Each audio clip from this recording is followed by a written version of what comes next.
all Jewish people support Israel? Absolutely not.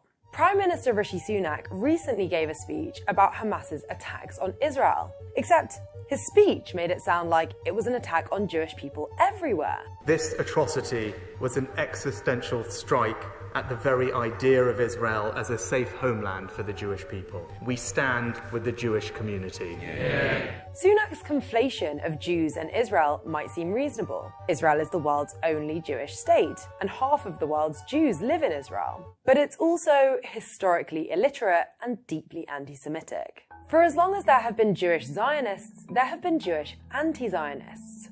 I'm one of them, by the way.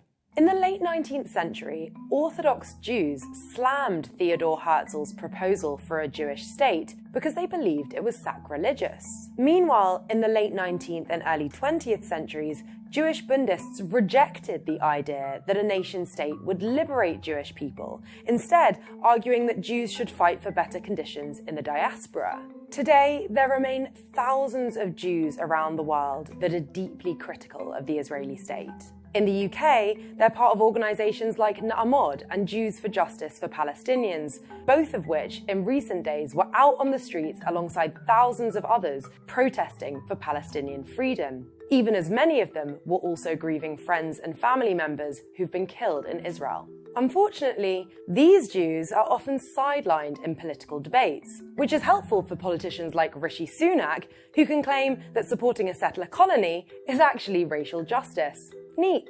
In the UK and around the world, Jews have had enough of having our grief weaponized to support an ethno-state.